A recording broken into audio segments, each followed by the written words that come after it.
Mallorca-Zeitgeist, heute in Cala Lombard zusammen mit Louis Étienne, einem Explorador, Entdecker, Abenteurer, der so viele Titel hat, dass man fast ohnmächtig wird, wenn man die alle aufzählen muss.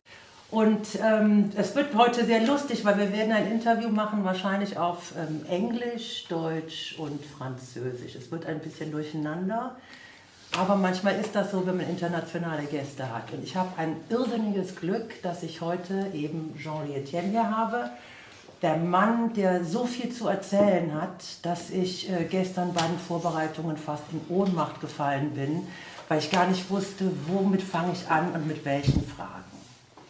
So I was just saying that you have so many things that you have lived in your life that after I've checked you on the internet yesterday at your life, that I just didn't know what to ask because there's so many things I want to know. So I thought I'm going to break it down a little bit to your private life and to your passions and not to the scientific things because I would not even understand the answers you would give me. So my question is, I've seen that you have written a book, Inventer sa vie, and that you are an exploration person. Where's your heart? My heart is in exploration. You know, I was born in the countryside, and I always, when I was young, dreaming about to do expedition. I don't know why. How old were you when you dreamt that the first time? For the first time? Yeah. When I was 8, I remember I slept outside in a small tent, and when it was raining, when it was snowy, I was dreaming about when I feel the wind, the cold in my face. I was just dreaming, climbing Himalayas, going to the pole. When I was young, well, it was a sort of dream.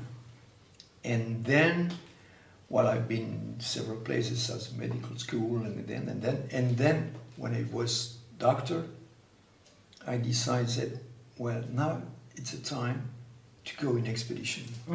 And this dream became again after 12 years as a doctor in expedition, I started to organize my own one. So the expedition I always present in my life.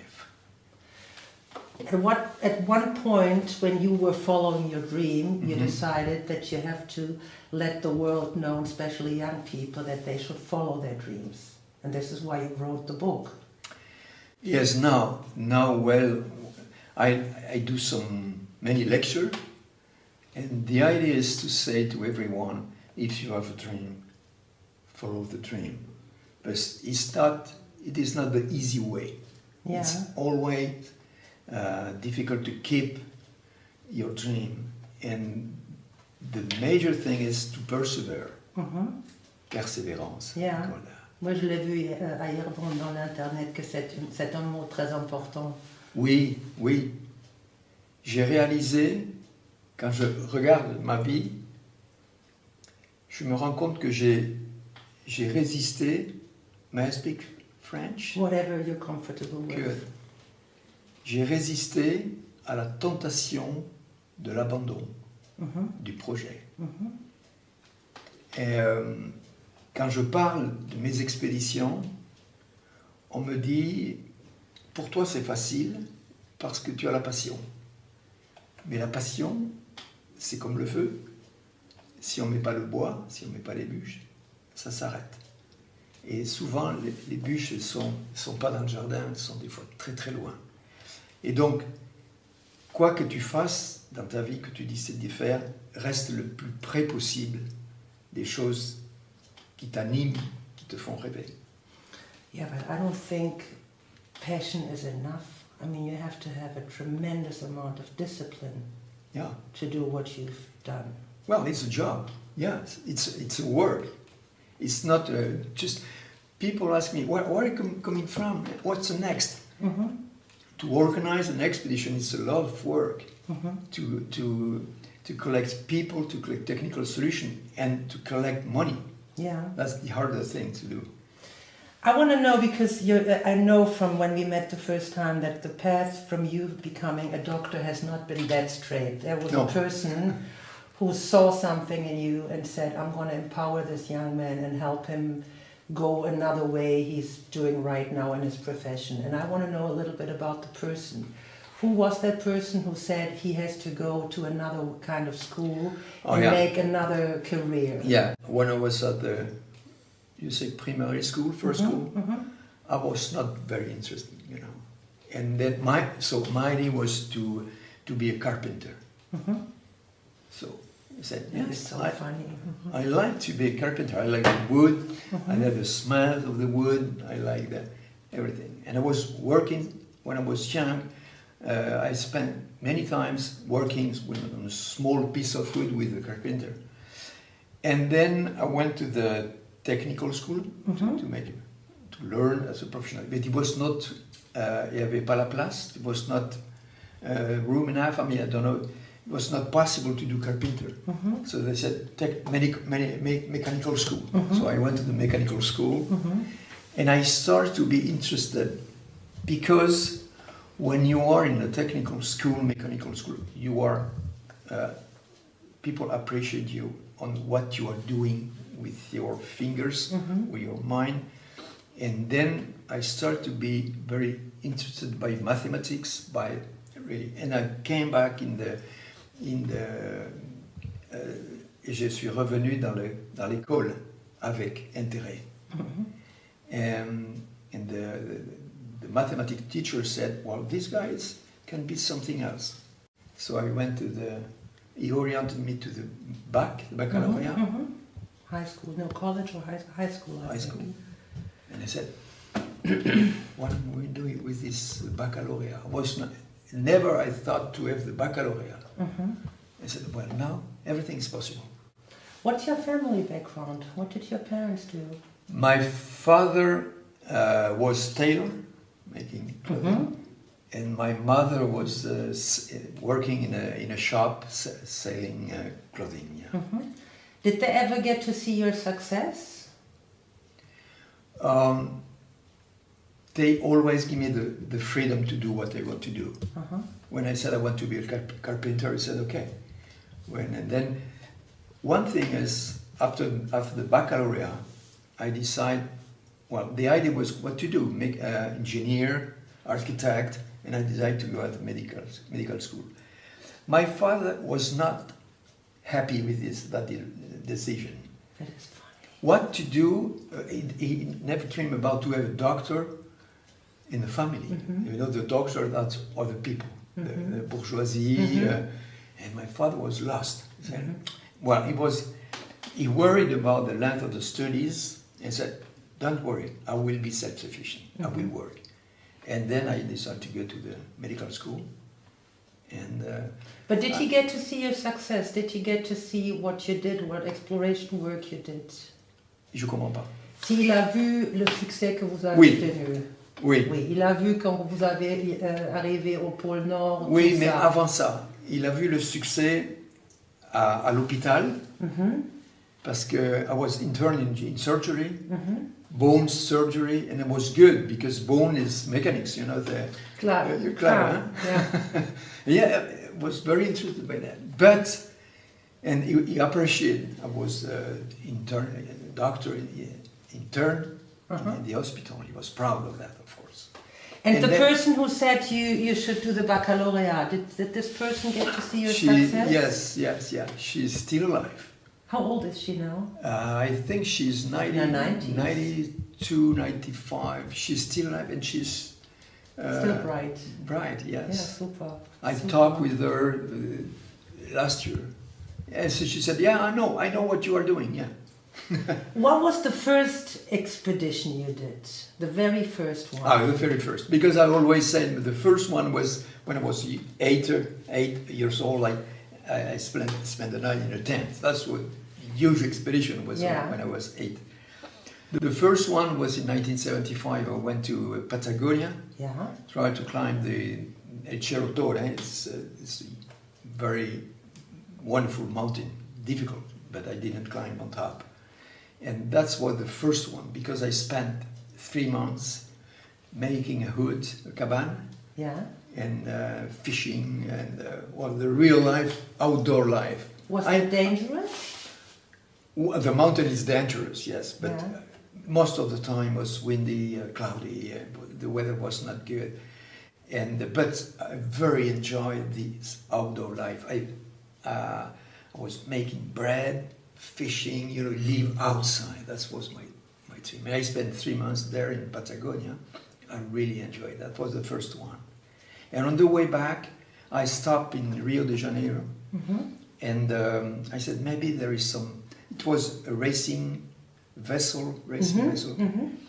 And I said, maybe one need a doctor, maybe to fly, to race back to England.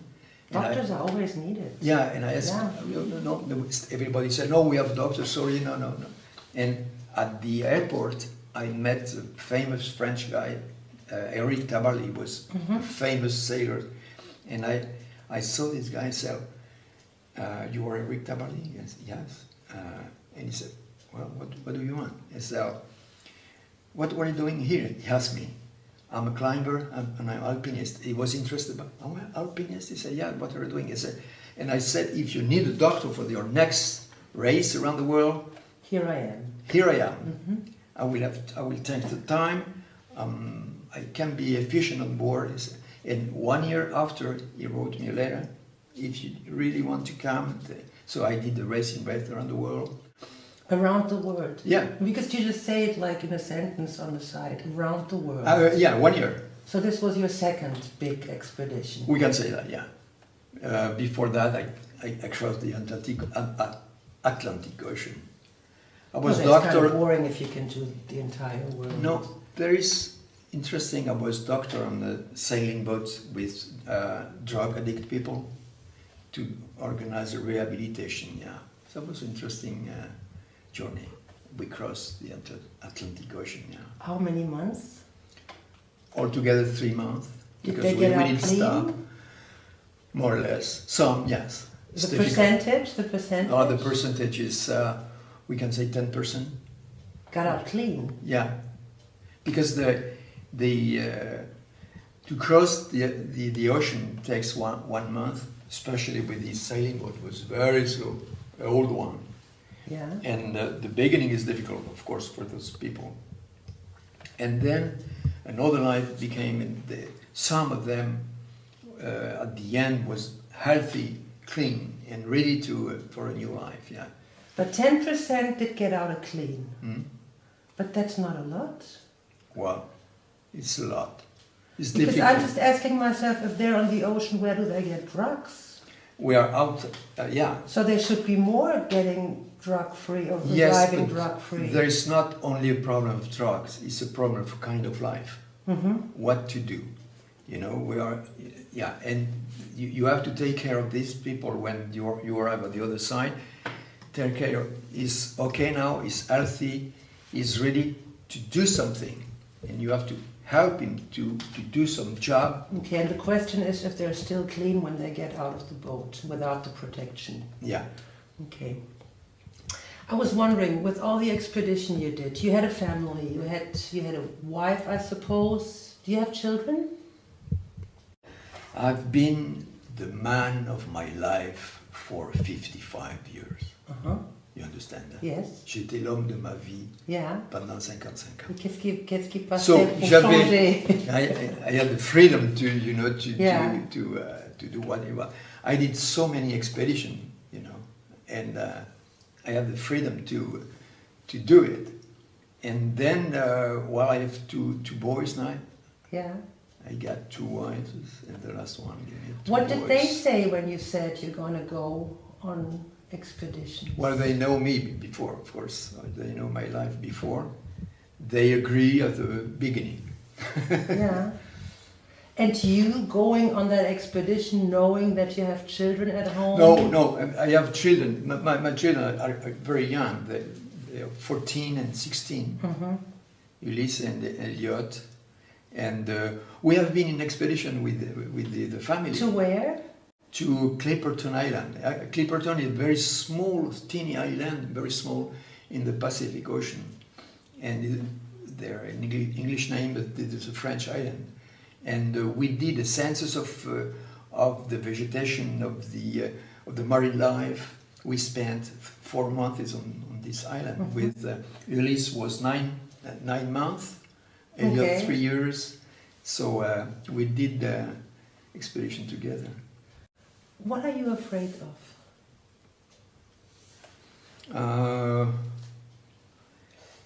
What I'm afraid of? I'm not afraid for me.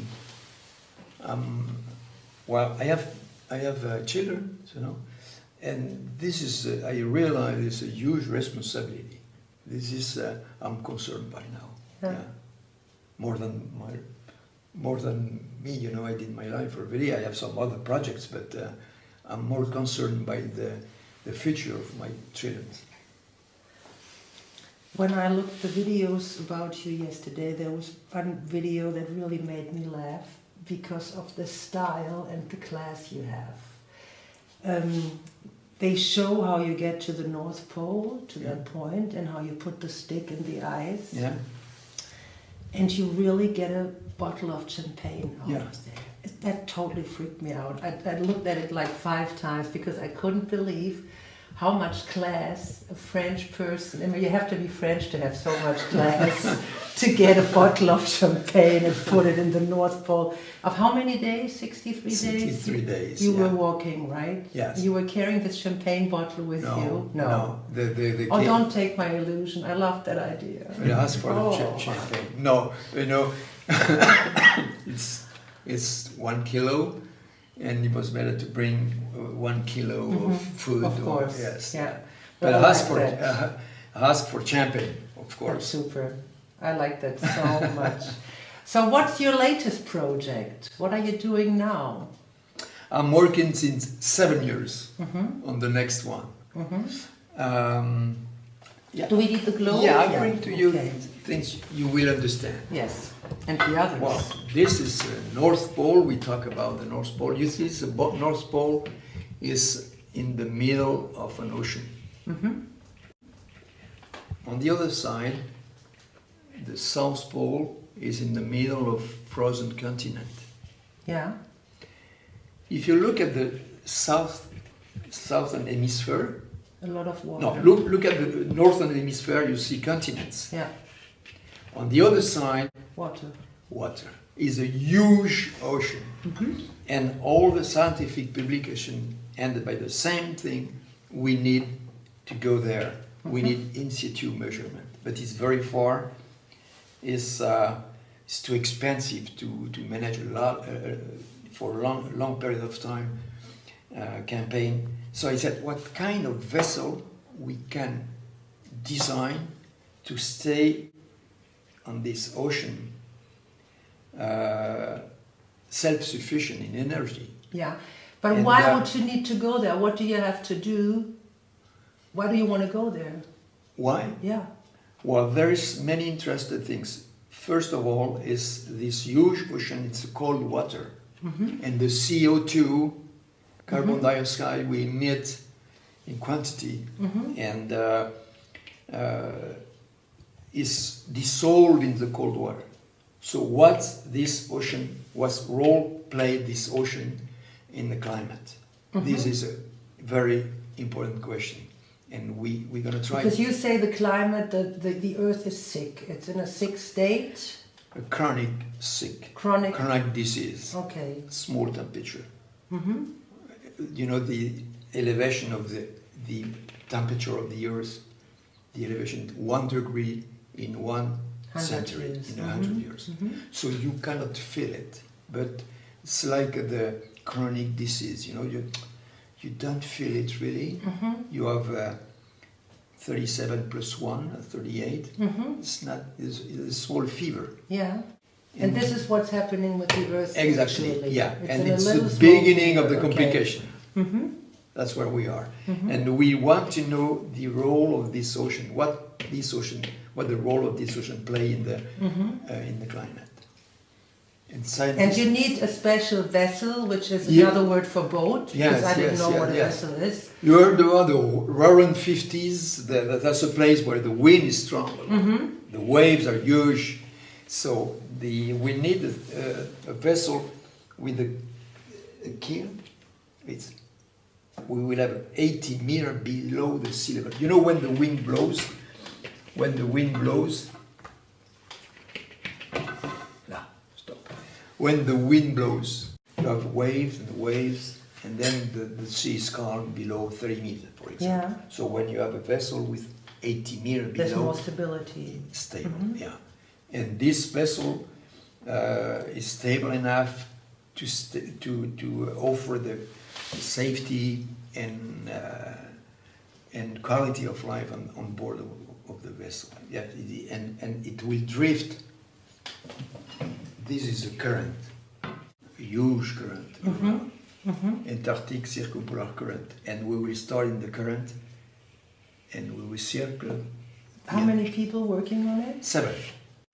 7 people, 3 sailors and 4 engineers. We have a lot of sensors on board. It looks like the International Space Station, but there are very few people and a lot of sensors. Yeah. How many women?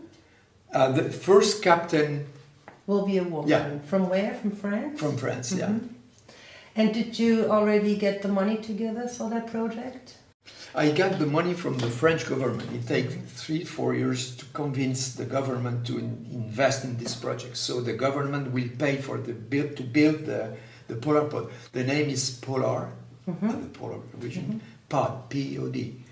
And the P-O-D means platform oceanographic derivant. It's a drifting platform. And the government will pay to build the... and I have to write the money in the private side to do the expedition itself. And who invented the vessel? Who was the engineer? Was that you, or was it a team of people? No, it's a team of people, one engineer, and he asked me to go in San Diego in California. I said, there is a vessel like this one, on the same ID. And the vessel, the name of the vessel is Flip. Because this vessel, that's the sea level is here. Yeah. So there is no engine, nothing. No, so we will tag at sea horizontally, and then we will ballast it, and then... And what are they using it for? And the US Navy built one of the kind of vessel in 1962 for the Cold War. They catch the sound of the submarine, you know, because it is a silent, 80 meters below sea level. And we will build it on the same principle. Yeah, we have been very helped by the American from the Scripps Institution. Yeah. So now we know that one of your part is, or one of important, or maybe the most important part of your life is saving the world by setting up projects or getting scientific information. But I'm one of these, I like to sit on the couch and read book people. But I always also want to feel good and do something for the world. So what could I do to save the world? What could be my little participation? I don't want to go to the North Pole, please, to feel good. We know today we have a problem with the energy, we have around the fuel consumption, coal consumption, And if you look at the globally, the Earth globally, there is many problems everywhere in terms of environment. There is a lot of plastic in the ocean, and the work is so big to clean the planet. So say, well, what can I do myself? The principle is to be efficient in your life, with your family, with people you're working with. Just start to be efficient where you are. That's the only way. You understand? Yeah, and if you do lecture, you are a media person, so you can explain that. For example, save the energy. So something very important, because the end of the fossil fuel will arrive, and we have to be ready for the next generation of energy, and not to throw the plastic to everywhere. I mean, just very simple things. And if everybody is doing very simple things, then we get a big quantity. How can you support people like Donald Trump, who don't care at all about the earth? How can you cope with it? Donald Trump take care of the people we elect him, of course. Just that he doesn't. He has no idea. I mean, he has some idea, but he's politician, he's businessman, and he want to be re-elected, and he is sceptic always when you talk about the planet and the climate change, and he made a mistake. I mean, mistake, not a mistake, but he said, you know, last winter, it was very cold in New York, very cold in Montreal. And he said, look at this, it's so cold, and some scientists said we have the climate change and the global warming, but this is the weather, this is not the climate. He didn't mention that on the other side, in Australia, South Africa, 42 degrees. 42 degrees and dry. So when we talk about the climate, we talk the average temperature all around the world, not in that places. And nobody can feel 1 degree in 1 century. You feel the temperature this morning, tonight, but the climate is something a long period of time, you know. And this is a scientific measurement. There is this a reality. And Trump is interested by his re-election, and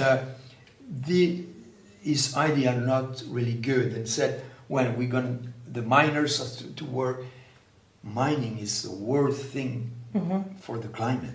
The coal is the worst, and so he doesn't take. He doesn't care. The problem is, well, he will stay maximum 8 years. We can say if he's re-elected. And the problem is he cut the budget for science. He cut the budget. That's a real problem. So we can only hope that the next president will just put the money back again. Yeah. I mean, this was a major brutal change. That's the way to be re-elected. Yeah. To give more money to the planet. In your private life, are you surrounded by super interesting people as you are, or do you have some normal people that share a coffee and talk with you? Well, you know, Because I was wondering if somebody with that capacity of what you're having and that idea and that character, if you are bored very easily from other people. No. You know, I have famous in France just enough to be comfortable. For example, you go to the restaurant, they say, well, it's full, sorry, it's full. And some people recognize you and they find a table for you. You know, that's comfortable. Nice. That's nice. And this is my level. Okay. You know, it's not a problem. And, you know, I've been medical doctor for 12 years. You know, I was medical doctor as general MD. And then I went to expedition. I was working 3-4 months per year, and then expeditions. As a doctor, I learned what life is. You know, you meet people who are famous, people who are engineers, people who are workers. I mean, you are in touch with everybody, and so I have a training to look at the soul more than the fame. You know, I was working with the Père Jaouin, the guy who was traveling with the when we crossed the Atlantic Ocean with the drug addict people, and the organization was this was organized by a priest, a moine, jésuite. Jésuite, comment on dit jésuite? I don't know. In English, I don't know. But you know what is a Jesuit? Yeah. And this guy spent all his life working with people like drug addict. And always he said, "Look at the soul." Yeah, look at the soul, and when it comes down to health, we're all the same. Yeah, exactly. Yeah. And it makes me now I know working with him and working as a doctor. That's we all are the same. We all are the same problem. We are the same preoccupation, and it's made me feel comfortable for the others. Yeah, and when I was a doctor, I said, "Well, you have this, I can do that, but yourself, you have to do this. So we're going to work together. I can do that with some medicine, but you have to do this." Yeah, and when I know by experience, when you don't sit in your chair, nobody will come. You know, you have always to be in action, and it's even when you have a patient, it's difficult. It's a lot of work. To be an explorer, for example, it's a lot of work. I work a lot. Yeah. It's not something more I want to go No, there. you have to move. You have to move. And when you do this, the life do the other part. When was the first time that you came to Mallorca? The first time I sailed, it was maybe 3 years ago when I crossed the Mediterranean Sea toward Toulon. I made a stop here. For how many days? Or for one night. Uh-huh. And I came here maybe 10 years ago to meet my friends, Kainata and Tikorn and Kendo. Mm-hmm. And they invited me to come for this vacation. Yeah. And how do you like it? Well, yesterday I discovered the island, and we travel along the mountains. We cross. Yeah, there is some lovely places, especially the cliff. Yeah. And this blue water. Yeah. That's a wonderful place. Yeah. So you'll come back. I will come back. Yes, Good. Natalie. That is good. Well, what I learned from you is if you have a dream, you gotta move. You gotta have enough communication skills to get, if there's money involved, to get the money involved. You have to work a lot. You have to work a lot. You have to do a lot of networking. Yeah. And I was just thinking what I would wish you for your future. I'm not going to ask you what are your dreams, because you told me about the project and you'll be occupied for some years. I wish you a lot of health, so you can keep doing what you want to do. And I'm very grateful and thank you that you took the time on a day where you're leaving back home to Paris today to talk with me. And now when I go home, I will keep researching about you, because yesterday I didn't have enough time to see everything. The day just has 24 hours. And thank you very, very much for that conversation. Natalie, it's a pleasure to me. Merci beaucoup. So, das war Jean-Louis Étienne, und ich bin noch ganz benommen und besoffen von diesen ganzen Informationen. Ich sage Tschüss, bis zum nächsten Mal, und jeder Leck ist anders. Ich weiß nicht, wer das nächste Mal dabei sein wird. Tschüss.